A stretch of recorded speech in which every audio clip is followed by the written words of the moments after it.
Hello and welcome. This webinar forms part of a series of webinars given by Mayer Brown's Global Employment and Benefits Group on the issues affecting employers who are planning a return to work or who are adjusting to carry on business in the current circumstances. It forms a part of Mayer Brown's 1000 series, providing guidance into the top 10 pivotal issues across various topics that businesses need to be mindful of in the first 100 days of returning to work. Mayer Brown's global COVID-19 response offers insight on and analysis of the virus's impact on business worldwide through the dedicated portal known as Responding to COVID-19, which can be accessed via the Mayer Brown website or by searching covid19.mayerbrown.com. We have designed the webinars so that they can function equally well as either an audio-only broadcast or accessed via a video link. We hope you enjoy the series. Good morning and good afternoon to everyone. Welcome to this webinar. We are going to talk about COVID-19 back to business in France. My name is Regine Goury, and I'm a partner in Mayer Brown's Employment and Benefit Practice at Mayer Brown. I am joined by my colleagues, Julien, Haure, who is also a partner in the Employment and Benefits in Paris, and by Hamon, who is an associate in the same team. Together, we will address the key issues and risks that employers are grappling with on getting back to business. We held a webinar for multinational employers in May, which discussed the employment, benefits, and mobility issues and risk at a global level, in particular highlighting Brazil, France, Germany, Hong Kong, the UK, and the US. You can access this global webinar via the Mayer Brown COVID-19 portal called Responding to COVID-19, which is available through the Mayer Brown website and by searching covid19.mayerbrown.com. This France-specific webinar will now drill down into the detail. We will first go through health and safety issues, such as what are the duties of the employer, what are public enforcement powers, and what are possible employees' actions. We will then talk about reopening the workplace and then go to data privacy issues, and we'll go more practically onto reimagining the workplace, communicating with workforce, addressing employee issues, partial activity after lockdown, and assessing staffing requirements. This webinar is part of our 1000 series focusing on the top 10 issues that employers need to consider in the next 100 days. You can access the other webinars in this series over the coming weeks, covering Brazil, Germany, Hong Kong, UK employment, UK pension, US employment, US benefits, and global mobility, which can be found via the Mayer Brown Responding to COVID-19 portal, available through the Mayer Brown website or by searching for covid19.mayerbrown.com. The first topic we will cover is the employer's health and safety duties.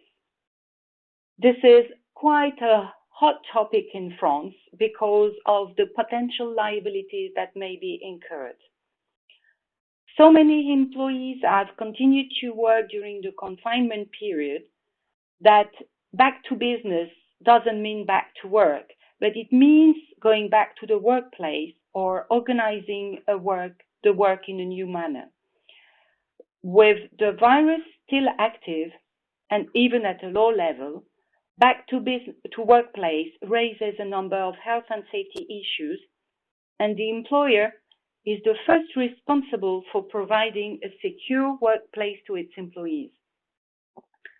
In France, the employer's health and safety obligations are very strong. Numerous health and safety norms exist, and the labor code provides for an overall duty of care which lies on the employer. More precisely, what the law says is that the employer must take the necessary measures to ensure the safety and protect the physical but also mental health of workers. The employer must take three types of measures. First, risk prevention actions. Second, information and training actions. Third, the setting up of an appropriate organization and means. In other words, the employer's health and safety obligations include identifying risk at work, defining a prevention plan, informing employees, and making sure that all measures are effectively put in place and complied with. This means that you cannot only be satisfied by drawing a nice plan on paper. You have to make sure everything is implemented correctly. In addition to the labor code, French courts have taken a very protective position for employees. They used to consider that the employer had a so-called safety obligation of result, meaning that so long as a worker is in any way endangered at the workplace, the employer was deemed liable for it. Recently, courts have relaxed their position and now consider that the employer has only an obligation of means. In other words, a strong prevention obligation. In practice, if a worker suffers from harm at the workplace, the employer will be deemed responsible, but it can avoid any liability by showing that it took all reasonable preventive measures. This is how it is so important in France to put in place the right prevention measures.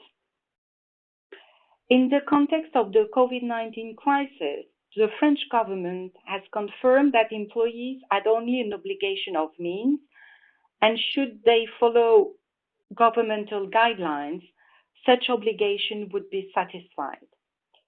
Aside from civil aspects of health and safety rules, it should be noted that there is also a potential criminal liability, mainly for endangering the worker's life. The liability concerns both the company and the CEO of the company. Contrary to civil liability, an offense requires an intention to cause harm, or at least to knowingly disregard rules that have led to the harm. Such liability is therefore more complex to establish, but this is still a concern at the moment for French employers. The liability for a criminal offense is a fine, and also potentially for the CEO an imprisonment of at maximum 5 years, but which is usually very seldom ordered. So it is potentially more a financial liability. I will then pass on to my colleague, Marine. Thank you very much, Regine.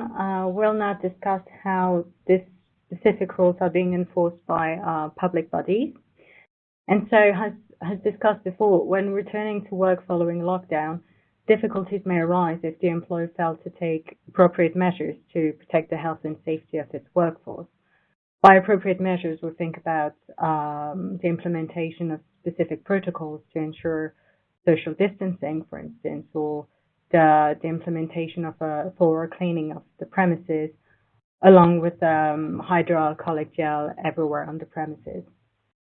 So amongst the main risks associated with such lack of protective measures, we can mention the controls of the premises by the labor inspection, the potential closure of the site by a court order, or even worse, a public prosecution leading to the subsequent criminal liability of the company. It's important to note that labor inspectors have enforcement powers and can levy administrative penalties.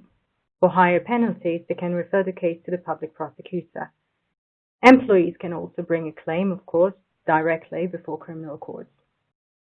In very limited circumstances, such as a dangerous exposure to chemical substances, the labor inspection has also the power to order the shutting down of a site.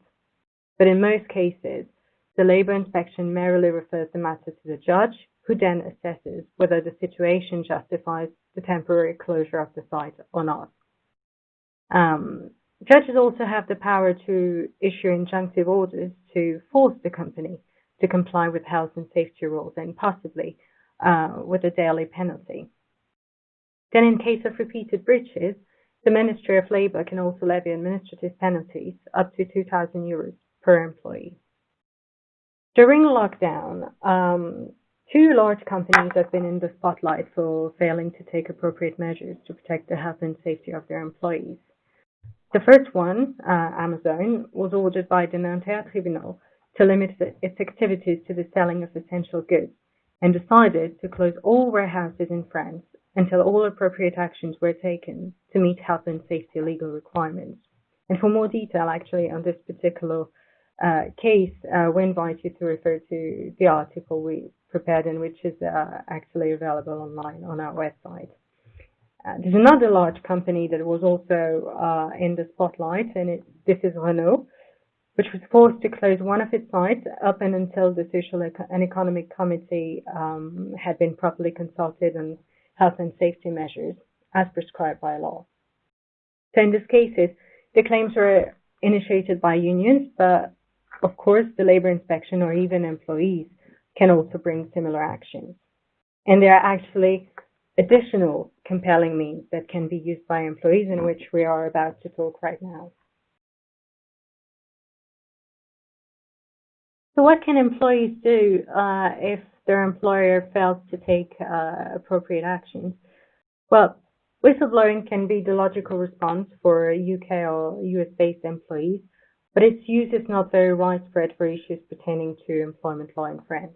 And aside from very sensible topics such as moral or sexual harassment, embezzlement, corruption, employees are unlikely to use the whistleblowing procedure to voice potential concerns on HR day-to-day issues.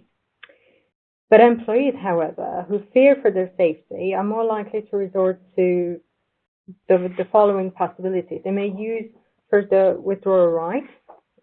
They can also alert the staff representatives, if any, and we're thinking here about the members of the Social and Economic Committee. And they can also resign and bring a claim for constructive dismissal. First, regarding the withdrawal right, any employee who has a valid reason to believe that his or her health and safety might be threatened by a serious and imminent danger may inform the employer by any means of his or her decision to stop working. A danger is deemed serious if it represents a threat to the life or health of the worker, and it is deemed imminent if the risk can occur immediately or within a short period of time. It is up to the employee to assess on the basis of his skills, knowledge, and experience whether the situation presents a serious and imminent danger to his or her life or health. The employee does not have to prove that there is a danger, but must feel potentially threatened by a risk of injury, accident, or illness. The danger may then be individual or collective, and he or she may interrupt his or her activities as long as the employer has not put in place the appropriate prevention measures. It is important to note that a mere worrying situation will not be sufficient to qualify as a serious and imminent danger. For instance, the COVID pandemic is obviously very worrying, but a serious and imminent danger would only exist if the employer failed to take any measures as prescribed by law and the government to prevent the spread of the disease in the workplace. The withdrawal right must not be confused with the right to strike, which is also a collective decision to stop work in order to obtain more professional rights. And one of the main differences is actually that the employer exercising his or her withdrawal right continues to be paid, which is not the case of a striking employee. The employer cannot ask the employee to resume work until appropriate measures have been taken to ensure the elimination of the danger. However, in the current context, if the employer has implemented all measures prescribed by the French Labour Code, along with the recommendations from the government to protect the health and safety of its workforce, and has acted together with the staff representative through appropriate information and consultation, the withdrawal right should not be deemed legitimate. In such a case, the employer could then proceed to salary deductions and impose disciplinary sanctions up to the dismissal of the employee. In case of litigation, it would be, of course, for the judge to assess whether the employee's use of his or her right to withdraw was justified or not. Another possibility would be to alert and resort to the assistance of the Social and Economic Committee. So in case of serious and imminent danger, the employee may inform the Social and Economic Committee, which will in turn alert the employer in writing. The employer must then conduct an investigation and implement, where applicable, all measures to eliminate the danger. In case of disagreement between the Social Economic Committee and the employer on the measures to be implemented, the matter must then be brought to the attention of the Labour Inspection.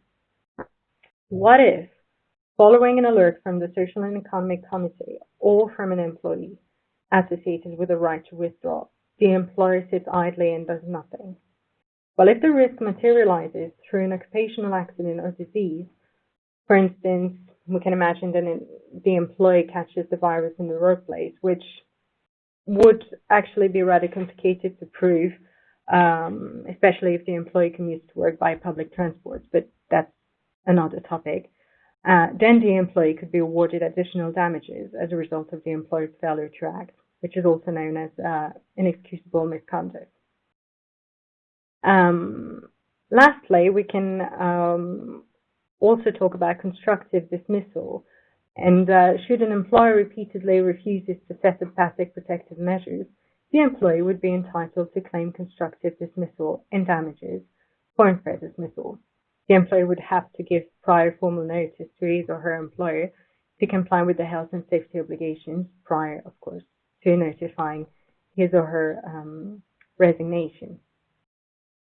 I will now pass on to Regine.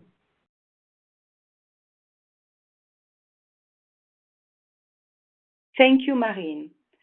We are not going to talk about reopening the workplace. As we have just seen, going back to the workplace is a risky decision to take in the current context. Fortunately, employers can rely on governmental detailed guidelines and processes as defined by the French Labour Code. In respect of guidelines, the government has published a 20-page document detailing measures companies should take to secure their employees' health and safety when returning to the workplace. This document is updated regularly and goes into great details about what prevention measures a company should take, and there are also specific notes for each industry sector. One may consider that this is unduly prescriptive, leaving little room for companies to decide what they want to do. On the other side, it offers a safety net to companies. Should they apply those guidelines, they would comply with their obligation of prevention. Guidelines cover the following topics. Recommendation in terms of open space couch. A 1 meter distancing between each employee should be respected. According to the government, this should translate into a 4 square meter space per person in the office. This is not taking into account spaces taken by furniture, such as desks, etc. Other topics covered by those guidelines relate to the management of flows of people, for example, one-way circulation in corridors, etc.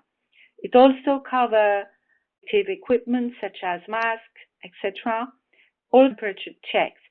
I will go back in detail in the privacy section to follow. Other topics covered are the protocol for managing a symptomatic person and close contacts. In this respect, I would like to mention that what the guidelines say is mostly that the company should call public authorities and refer to them, and not take the management itself of the issue. Last topic are recommendations about cleaning and disinfection of premises.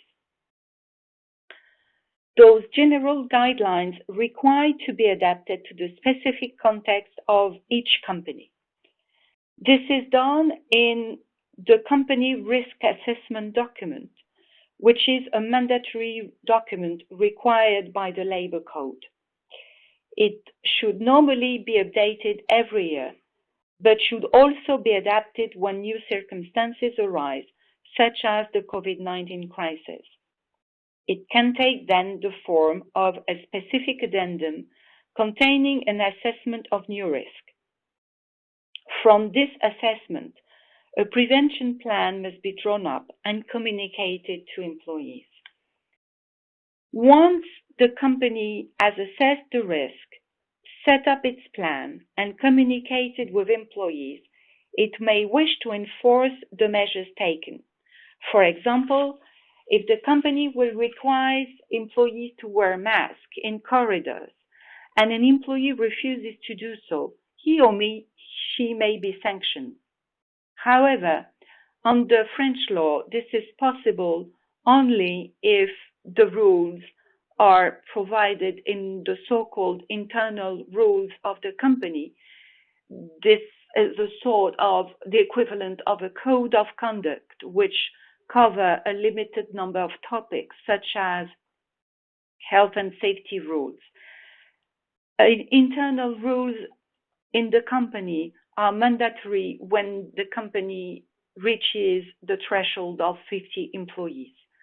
For smaller companies, rules can be enforced directly with no need of the setting up of internal rules, but the company will still have to communicate to employees on measures to be followed.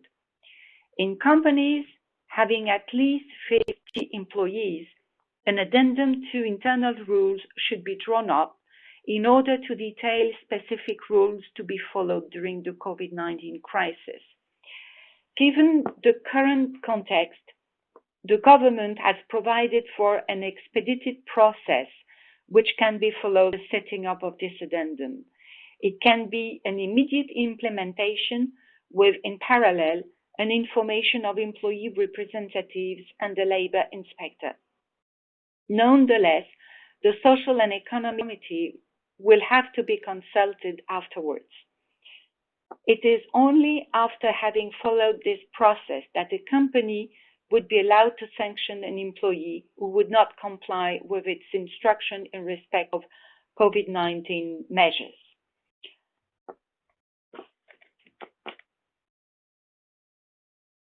I will then talk about data privacy issues. Among prevention measures in the context of the COVID-19 crisis, a number of companies are keen to test the health and safety health of their employees, screen their temperature, and also track their contacts to locate potential clusters of infection. All these measures relate to data privacy and are governed by the European GDPR, French data privacy legislation, and the National Data Privacy Authority called the CNIL. In application of these regulations, the CNIL has adopted a very strict position and considers that personal health data is a sensitive data which should not be processed. The only exception that could apply in the case at hand would be to obtain the consent of each employee. However, the CNIL considers that in a subordinate relationship between an employer and an employee, the consent of an employee cannot be freely given and therefore should not serve as the basis for data processing. Furthermore, according to the GDPR principles, any data processing should be adequate, relevant, and limited to what is necessary in relation to the purposes for which they are processed. This is called data minimization, which might not be the case here. So this leaves very little room to allow the processing of health data. However, The CNILs remind that so long as no data is processed, it does not fall within the scope of data protection regulation. This means that tests could be conducted, but no data should be stored. The CNIL gives an example of a temperature check by means of a manual thermometer without any record being kept. On the contrary, the CNILs prohibit automated temperature monitoring or the use of tools such as thermal imaging camera. On its side, French governments try to find a balance between the needs of companies to secure the health and safety at work and data privacy principles. It considers that private companies should not conduct health testing. The argument put forward is that health testing is a matter of public health and is conducted by public authorities only. Testing also requires trained professionals who, in any case, are subject to professional secrecy. According to the French government, here again, temperature checks are not recommended, but they are still not expressly prohibited. The government considers that it is an individual duty of each employee and recommend that all employees measure their temperature themselves in case of a fever or more generally to self-monitor the appearance of COVID-19 symptoms. However, companies may set up controls which must be intended solely for checking the temperature at the entrance of a site using a thermometer, for example, a non-contact infrared type, without any trace being kept, nor any other operation being carried out, such as recording of temperature, feedback sent to managers, etc. Automatic data processing should be excluded. In any case, temperature control is not recommended, and the employee is entitled to refuse it. If the employer, faced with such a refusal, does not grant access to the premises, the employee may nonetheless require to be paid its salary as usual. Finally, tracing applications are not allowed for companies. There has been a debate in France around the setting up by public authorities of a contact tracing tool called Stop COVID. There was debate at Parliament and the CNIL was also consulted. The CNIL finally gave a favorable opinion on this tool, noting that it was implemented on a purely voluntary basis, and that data is pseudonymized from the origin, and that there should be no consequences for refusing to use this tool. This application is now available and has been downloaded by approximately 2 million people. An employer may inform its employee of the existence of this Stop COVID tool, but it cannot require them to use it.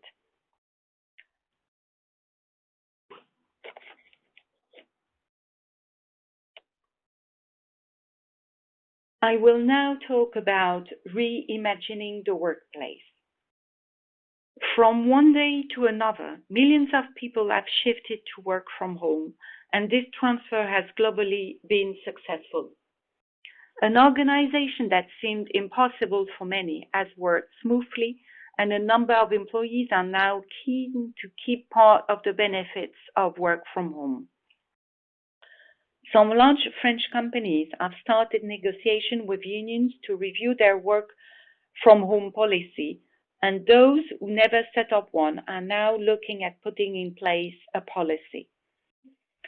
Recently, legal requirements for working from home have been reduced, which now opens the possibility for more flexible agreement or plan on working time. To summarize the current legal requirement, first, work from home is possible by mutual agreement of the employer and the employee, which can take any form. For example, an email would be sufficient, even though there may be some concerns about how to evidence such an agreement. So because an email would be sufficient, no written agreement or formal addendum to the employment contract is required. Also, the employer no longer has to indemnify the employer working from home unless an agreement so provides. It used to be the case, the law did provide that, and case law as well, did provide that the employer should compensate the use of the home as an office, should compensate electricity costs, etc., etc. This is no longer in the law.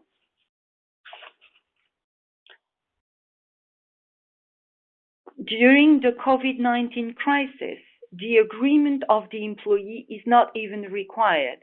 Because of the health issue, the employer can require the employee to work from home and the employee cannot refuse.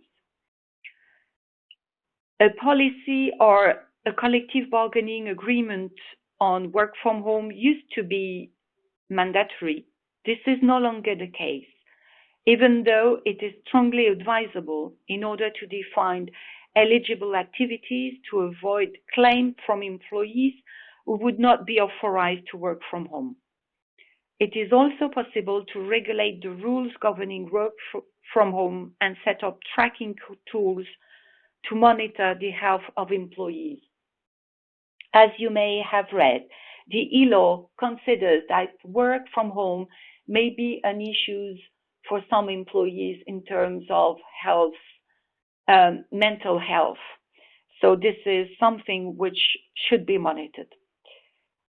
The employer can refuse work from home, but must give a reasoned answer. And remote work can be done from home, but also from any other place. In respect of the e-law, I would also like to mention that on their website, you can find recommendation on best practices for work from home. It is likely that numerous policies will be updated or put in place in the next month.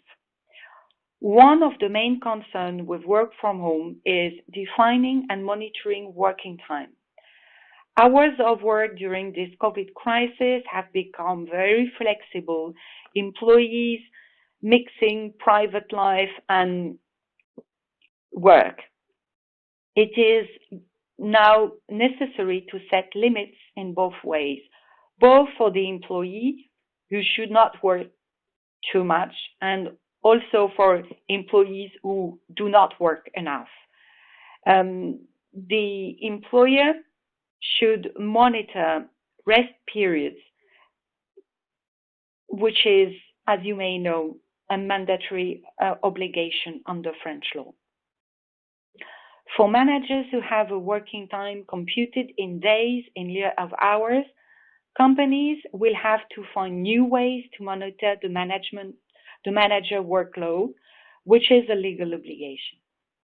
In this respect, some authors promote a definition of working time less connected to working hours and more linked to the amount of work done. On another topic, a company may take the opportunity of this COVID crisis to have a greener transport policy. Video conferences have demonstrated that part of business travels were not indispensable, and reducing them could represent a substantial saving for some companies.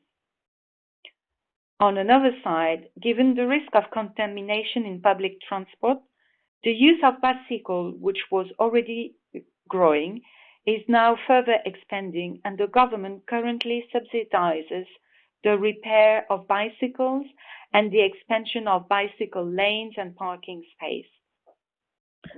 It should be noted that just before the COVID-19 crisis, the government had adopted the so-called Sustainable Mobility Package, which allows an employer to pay travel costs of their employees up to €400 per year, free from social security contributions and income tax. This concerns only travel between home and work and only sustainable transports such as bicycle, car sharing, or other mobility services. I will now let my colleague Julien Haure continue this webcast. Thank you, Regine, and good morning, good afternoon, everyone. We will address now the communication issue within the company. All may agree to say that communicating with employees is key, given the current circumstances. This is one of the factors that the employer cannot ignore, as it will, amongst others, contribute to preserve the health and safety of the workforce. And needless to say that workforce is particularly key for running the business. So, who are the privileged interlocutors when it comes to communication within the companies?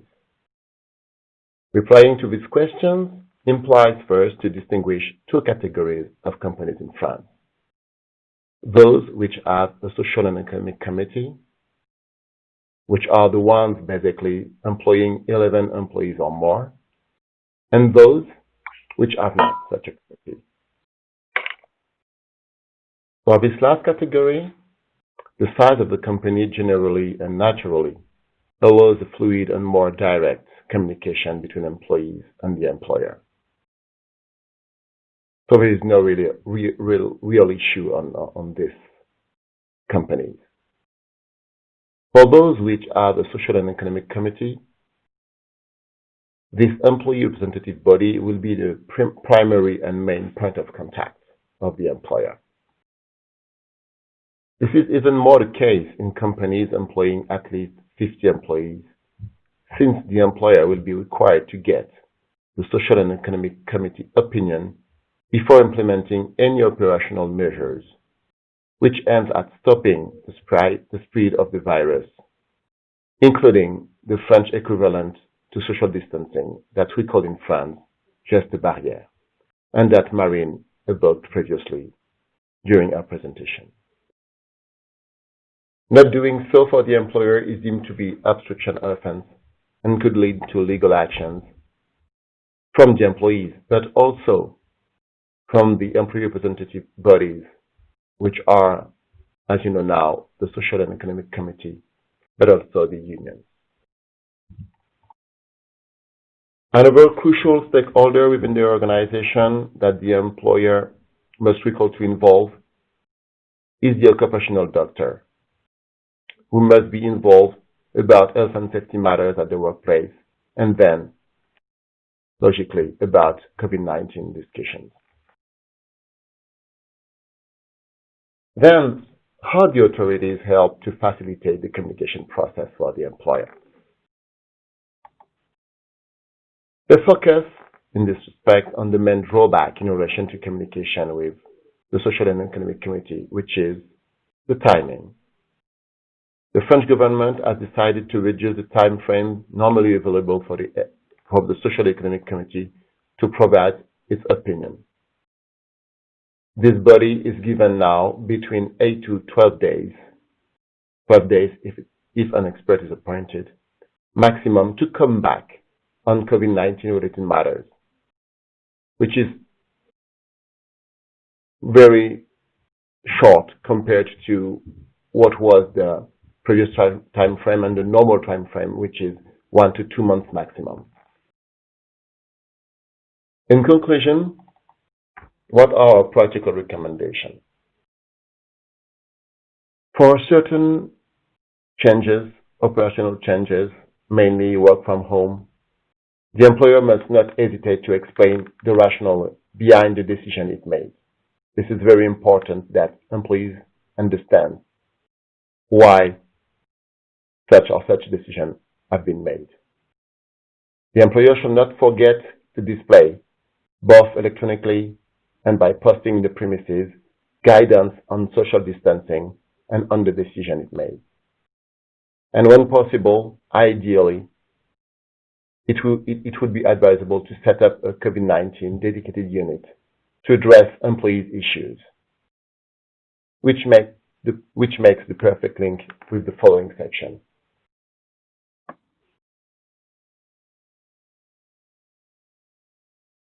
We will now talk about how to address employee issues. You will not be surprised if I say that COVID-19 may lead to very serious health and safety issues, which from a legal perspective means that the employer is exposed, both from a civil and criminal point of view. Even though France just entered through the third phase of lockdown ease, the virus exposure remains, and employers have to remain cautious. But in practice, addressing employee issues will not be an easy task, as the employer will have to carefully manage individual circumstances, with, for instance, employees who have been infected while others have not, or with employees who will be required to take public transport to commute to work, and then be exposed more than others to the virus, when some others can walk, cycle, or drive. Last example, some employees can be vulnerable or live with vulnerable people, whilst others not. All of this could lead to, first, individual or collective complaints or actions of various types. We can mention inequality of treatment claim, for instance, or potential discrimination claim, if, for instance, a protected employee could consider that it is not treated as it should have been compared to normal employees. Worse, there could be some criminal actions and/or unwanted situations like absenteeism or the exercise of the withdrawal right that Marine mentioned earlier. One solution could be to setting up a dedicated unit, as I mentioned in my previous presentation, that would be composed, for instance, of one HR people, one operational manager, one employee representative, and without forgetting the presence of the occupational doctor. This could help to centralize employees' concerns and issues and have a fair view of the challenges the employee face recurrently. In any way, employers would be wise to avoid as much as possible being too rigid in the way they manage their workforce, their operation, and their working conditions. They must be flexible and compassionate towards employees while remaining objective in the way people are treated. To this end, it is critical to thus define criteria that could potentially differ depending on the features of the various subcategories or groups to ensure more equal treatment amongst employees in similar situations. Without forgetting, of course, to implement the organizational measures that aim at reducing the risk of contamination and at stopping the virus spread in case of contamination. I refer here to what Marine's already mentioned, which are regular cleaning of the premises, arranging the space for complying with the social distancing, providing mask or hydroalcoholic gel, define a safety protocol to isolate people in case of suspicion of infection. Thank you, Julien, for this. We've been talking since the beginning of how companies may organize their returning to work and getting back to business. But for some companies, it will be just impossible to organize, and partial activity will be still possible, and it still is possible after lockdown. Since June 1st, employers must now bear 15% of partial activity costs. And contrary to what was announced, no further changes are expected as from July 1st for employees who would continue to be paid 70% of their usual remuneration. However, the government would only bear 60% of the cost against 70% as before. Employers who are struggling to run their businesses before and pay their employees their regular salary may continue to resort to the partial activity mechanism and keep their employees on furlough for a maximum duration of 12 months, against 6 months before the COVID crisis. Employers have up to 30 days following the decision to furlough their employees to file a request for financial assistance under the ground exceptional circumstances. It is worth noting, though, that in case of renewal of the initial demand, the company must now take some commitments to avoid redundancies and protect the employment of its workforce. Such commitments can include the following. First, to undertake not to notify any redundancies for a duration that can be twice the duration of the furlough authorization. To undertake also to implement specific training actions to furlough employees, and also specific actions to improve the economic situation of the company. In reviewing the company's request to extend partial activity, the Labour Inspection may request that these commitments be taken for a longer period, or even add other undertakings. The final commitments to be observed by the company are then outlined in the authorization decision. The government has already announced that controls in the coming months will be more frequent. And would the company fail to observe the commitments outlined in the partial activity authorization, and in the absence of any legitimate reason, it may be held liable to reimburse all amounts received from the government. So, will a company realize after a few weeks that it has no other choice but to make part of its workforce redundant, and in spite of the government financial assistance, it should inform as soon as possible the Labour Inspection in order to adapt its undertaking? Thank you very much, Marine. We will now address the assessment of staffing requirement by the employer. With no doubt, this sanitary crisis will durably impact the level of activity of most of the companies. By implication, this asks the questions of the staffing needs. Before making any decision in this respect, a preliminary phase may consist for the employers in assessing at a short-term basis, but also at a mid or long term, the economic and social parameters relevant in their companies, including staffing, of course, and put this in front of conservative profit forecasts.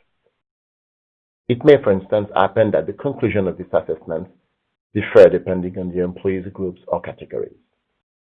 Anyway, based on this analysis, the employer could determine what would be the most appropriate strategy to keep running its business. And in this respect, the employers in France benefit from various means to manage the size of the staffing and hence the related employment costs. So, what are then these available options for the employer? There are two kinds, basically. Those which aim at preserving the same level of employment while facing contingencies, and those which aim at downwards adjusting the staffing. But let's first focus on the preservation of the job. Here are the available options.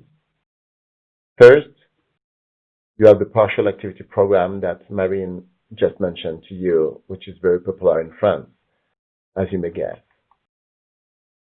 Another option could be to enter into a company-wide collective bargaining agreement called Accord de Performance Collective, according to which the employer would reduce the employee's remuneration. Such a reduction would prevail on the employee's individual contractual terms and conditions, which is very unusual under French law.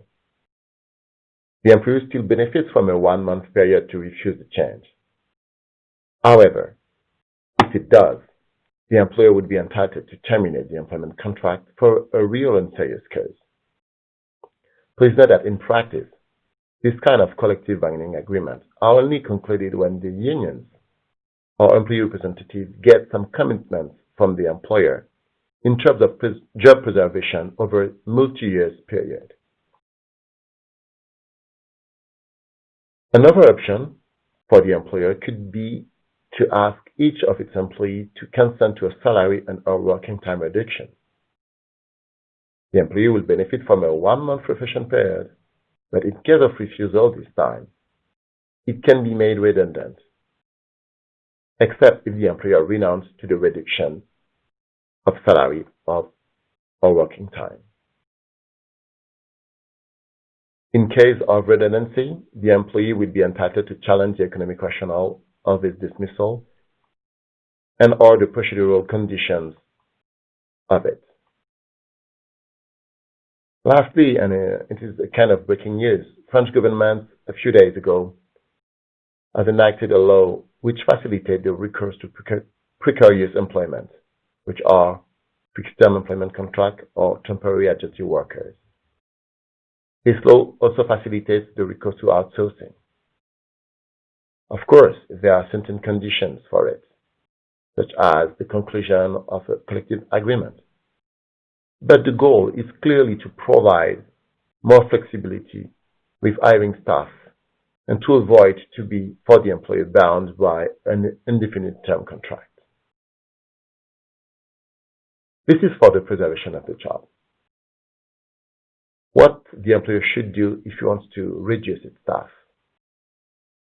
First, and to be on the safe side, this would basically require for the employer to be able to show how COVID-19 has adversely impacted the result of the company over a significant period and or has put at risk, serious risk, its competitiveness.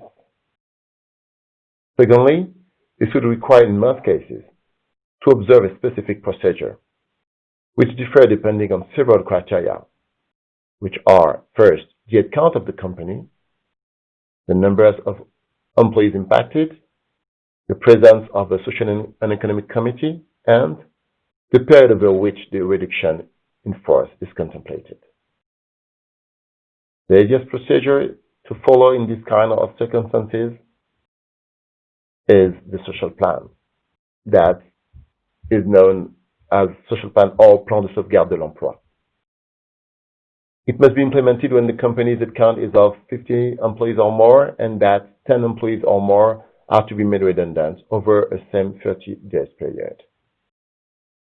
A social plan usually involves significant costs for the employer and requires to inform and consult the social and economic committee and to negotiate the social plan measure either with the unions or, if not, with the social and economic committee.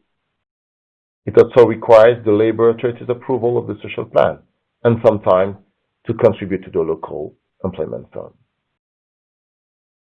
So the route of the downsizing of the staffing could be costly and burdensome, but it is an option for the employer.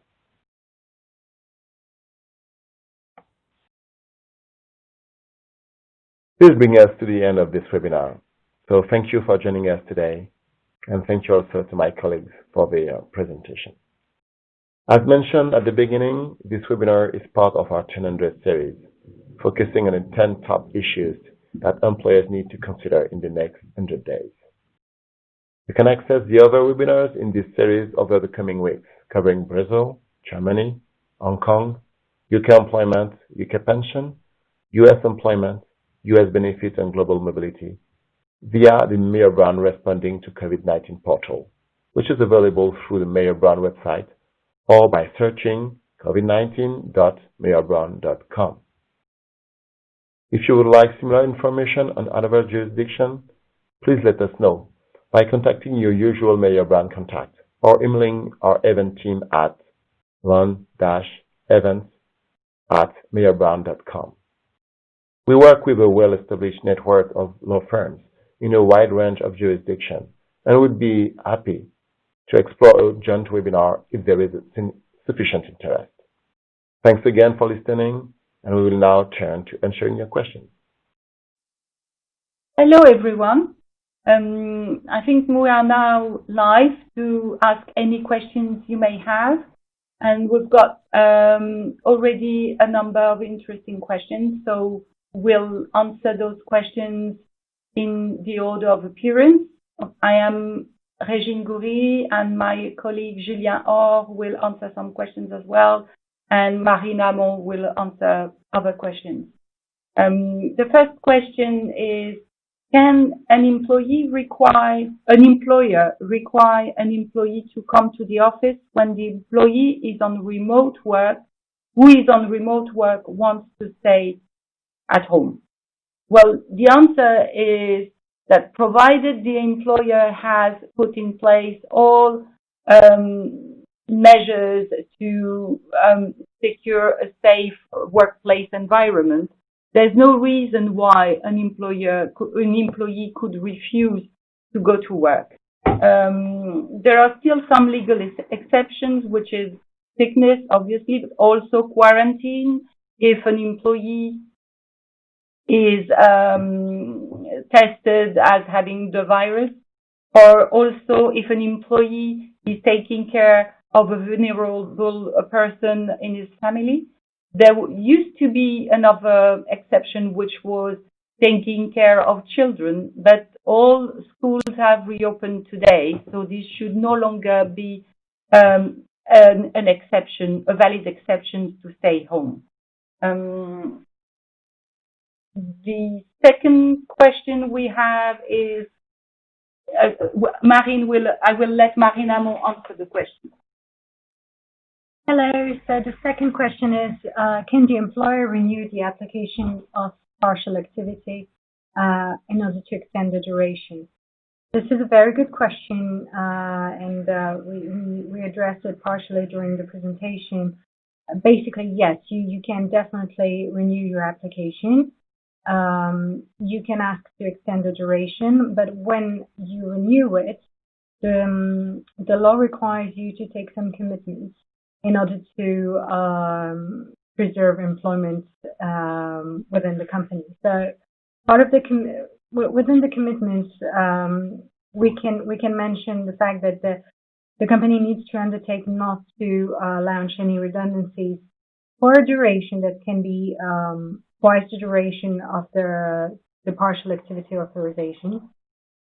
You can also commit to launch some training actions for employees that are under partial activity, or specific action to improve the economic situation of the company. And it is important to note that the type of commitments that the company will undertake are also to be decided by the labor inspection. And the labor inspection might consider that, for instance, 2 months a 2 months duration not to launch any redundancy process might not be enough, and so you may have to commit for a longer period. Of course, nothing is set in stone, and if you realize that the company is going through economic difficulties that you cannot face even with partial activity, you need to inform the labor inspection as soon as possible, maybe to reduce the duration of this commitment or take other commitments that are completely different.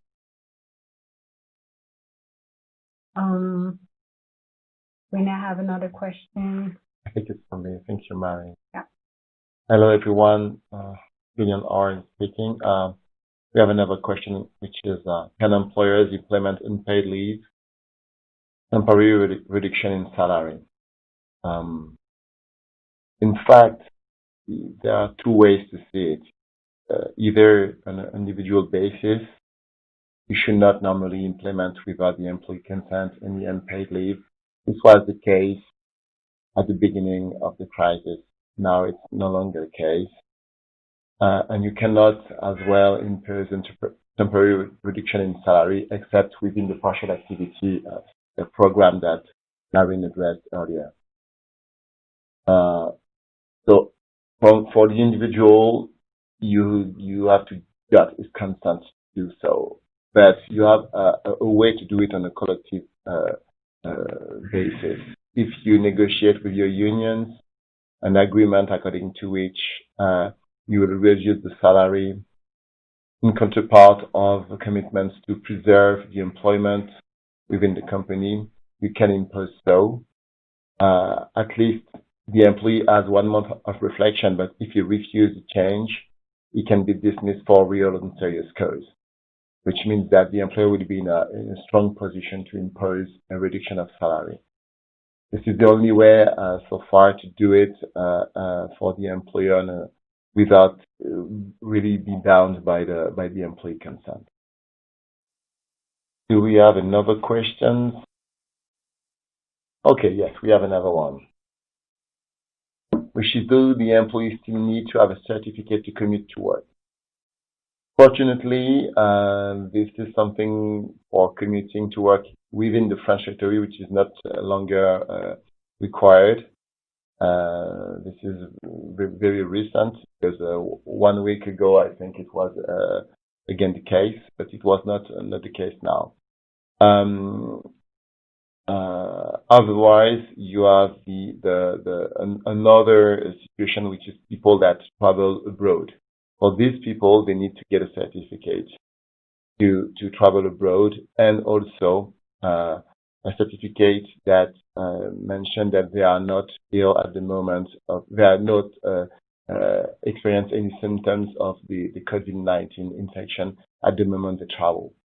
So this is only for, let's say, abroad trips. This is required, but not inside the territory. Okay, I think that here it is not. Okay, sorry, I will maybe read out the question. How about redundancy due to no scope of work and not because of financial difficulty at company level? If we have kept employee on payroll for 4 months, but still no scope of work, can we initiate redundancy? COVID-19 do not allow the employer to make redundant employees just because of temporary, let's say, difficulty or absence of work. So you really have to look at the conditions that are prescribed by the labor code to make someone redundant, and to be on the safe side, because you can make someone redundant and be risky, because the employee will sue you for unfair dismissal. In the case that end 4 months with no work means that you seem to have difficulty, and the only question would be to say whether these difficulties are temporary or serious enough compared to what was your financial health maybe the year before. And if it is the case, you could initiate the redundancy. If not, you will take a risk, and maybe that this is something that requires further analysis to see whether or not you are within the French law standard of a fair redundancy. You have maybe. All right, then. Given we have no other questions, we'd like to thank you all for attending this webinar, and we hope to see you another time. So now this webinar is closed. Thanks to all. Bye-bye. Thank you. Bye. Bye. Thank you for listening. We hope you found this useful. This series forms part of Mayor Brown's 1000 series, providing guidance into the top 10 pivotal issues across various topics that businesses need to be mindful of in the first 100 days of returning to work. If you have any questions, please get in touch with any of the speakers or your usual contact at Mayor Brown, and we will be happy to follow up with you directly. For the latest COVID-19 related legal developments, please do visit our dedicated portal called Responding to COVID-19, which is available through the Mayor Brown website.